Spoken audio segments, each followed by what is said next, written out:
Have you ever stood by the edge of a deep, dark river and felt watched, as if something ancient and unseen were gazing back from the murky depths? In the vast, tangled heart of the Amazon basin, countless rivers snake through the rainforest, life-giving arteries of an untamed world. But these waters hold more than just piranhas and giant river fish. For generations, whispers have echoed through riverside communities, tales of those who ventured too close to the water's embrace and simply vanished. Boats found empty, adrift on the current, loved ones gone without a trace. What secrets do these powerful rivers guard? And what happens when the water itself decides to claim you? The Amazon, a world of staggering scale, where the rainforest canopy stretches like an emerald ocean and colossal rivers carve paths through the land. It's a place of immense beauty, but also profound isolation and inherent danger. Here, indigenous communities live in intimate connection with the waterways, relying on them for everything, yet acutely aware of their power. This deep respect, often tinged with fear, is woven into the very fabric of their culture.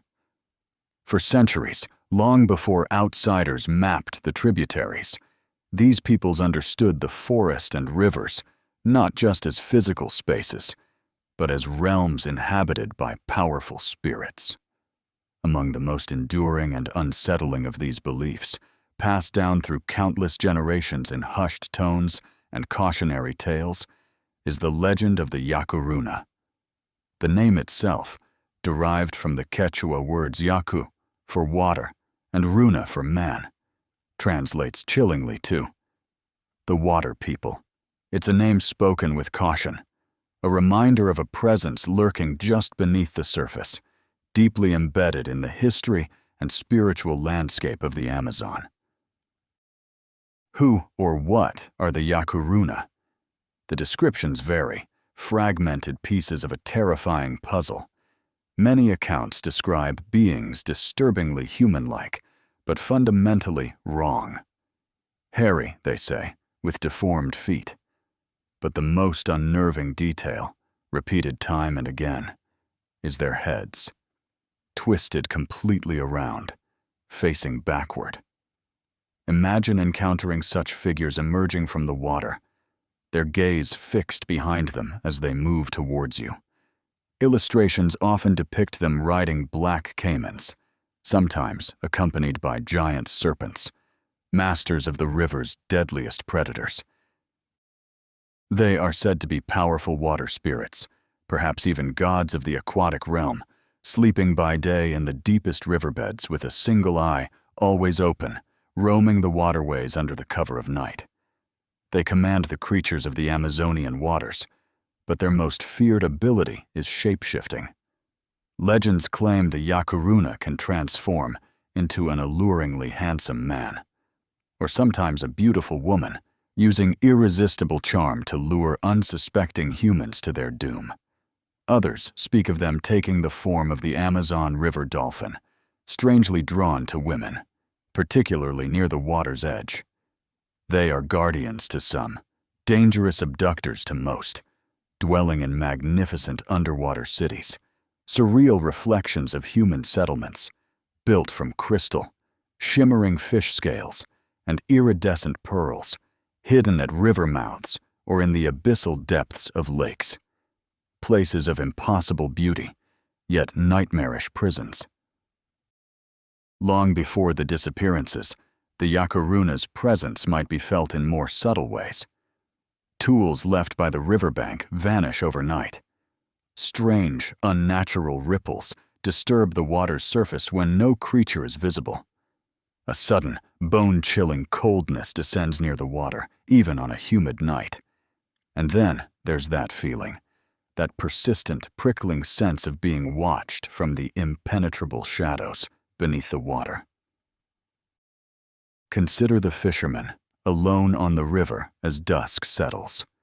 He casts his net, the familiar rhythm soothing, until an odd sound catches his ear, a melody, faint and beautiful, seeming to rise from the water itself. He dismisses it, fatigue playing tricks. But then, a glint on the far bank. A figure? He squints, but it's gone. Later, pulling in his net, he finds it strangely empty, snagged on something heavy.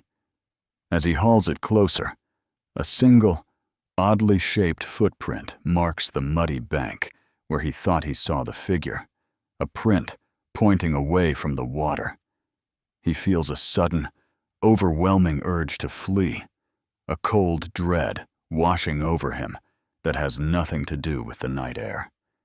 These are the first chills, the unsettling hints that something ancient and uncanny shares the river. But the Yacaruna are not content to merely lurk. Their legend is stained with tales of direct, terrifying encounters and irreversible loss. Fishermen, strong and experienced, set out onto calm waters and are never heard from again. Their empty boats discovered days later, spinning slowly in an eddy. Young women, mesmerized by the sudden appearance of a captivating stranger by the riverside, follow them willingly towards the water's edge, vanishing forever from their world. Others describe the horror of seeing someone suddenly dragged beneath the surface by an invisible force, their desperate cries swallowed by the river before anyone can react. Perhaps one of the most chilling accounts comes directly from Don Juan Flores Salazar, himself a renowned shaman maestro, steeped in the knowledge of the jungle, the rivers, and the spirits dwelling within them. He spoke of his own sister, Florinda, taken when she was just a child. She was swimming with her brothers, the river placid one moment, terrifying the next. Her brothers watched, helpless, as something seized Florinda around the waist in the middle of the river. She was yanked underwater with violent speed. The last thing they saw, the last thing he saw, was her small hand reaching up, then vanishing beneath the churning surface. Driven by this loss, seeking answers in the spirit world, Don Salazar dedicated himself to his shamanic studies. Years slid by. Then, one day, Florinda appeared to him again, alive, yet utterly transformed. Her skin, her eyes, changed by years spent in the deep. "I don't live in this world anymore," she told him, her voice perhaps echoing the water itself, but belonged to the other. She had married a Yacuruna, become one of them, and in that transition, gained profound knowledge as a healer of the waters. A strange destiny, perhaps a dark solace for Don Salazar, but his sister remained lost to the human world, forever bound to the Yacuruna's glittering, submerged realm. This transformation is the core of the terror. Victims taken to the underwater cities begin to change. Their eyes shift, becoming like those of the Yacuruna. Then, the final horrifying alteration. Their head and feet twist backward, a permanent deformity, ensuring they can never navigate their way home, forever facing the depths. Their memories of land, of family, slowly dissolving into the watery abyss. A journey to a city of crystal and pearl, reclining on snake hammocks under butterfly wing nets, but a journey from which there is almost always no return. What truly becomes of those taken? Are they eternal prisoners in these glittering, submerged palaces? Or do they fully become Yacuruna, embracing their new existence, their human past forgotten like a dream upon waking? Don Salazar's sister found a new purpose, but was her transformation a destiny or a sentence? The legends offer few comforting answers. There are whispers of complexities within the myth. The Yacuruna are sometimes known as great healers, their knowledge of aquatic plants and hidden energies profound. Shamans, those who walk between worlds, might dare to commune with them, seeking this ancient power, summoning them for aid, or even finding in the Yacuruna the very source of their own shamanic abilities. It's said these spirits may even teach their healing arts to an abducted person. In these rare interactions, if a fragile bond of trust can somehow be formed, the spirit might, just might, reverse the horrifying transformation, turning the captive's head forward again and permitting a return to the human world. But this path is fraught with peril, relying entirely on the favor of beings known for their capricious and often malevolent nature towards outsiders. For most victims, the transformation remains absolute, irreversible. The true origin, the ultimate motives of the Yacaruna, these remain shrouded in the river's depths. Are they spirits embodying the river's dangerous power? Ancient guardians twisted by time? Or something stranger still? The fear persists in riverside communities, a tangible presence felt whenever someone disappears near the water. How does one defend against such beings? Folklore offers desperate measures, whispers of a potent, caustic mixture. The burning latex of the catahua tree, the irritating sap of patiquina, blended with the fiery essence of pucunucho peppers. This concoction, it's said, is potent enough to poison entire lakes, to destroy the hidden places where the Yacaruna dwell.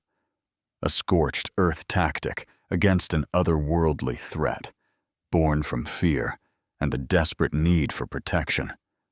The Yacaruna remain a potent symbol of the unknown that lurks just beyond the veil of the familiar world, a lingering shadow in the deep.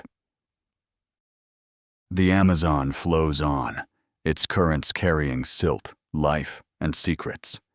Beneath the surface in cities unseen, the Yacaruna may still dwell, sleeping with one eye open, their backward-facing gaze forever fixed on the path deeper into the abyss. They are a chilling reminder that some mysteries are not meant to be solved, and that sometimes the most beautiful surfaces hide the most terrifying depths. What do you believe lurks beneath the water? Share your theories about La Yacaruna in the comments below, if you dare.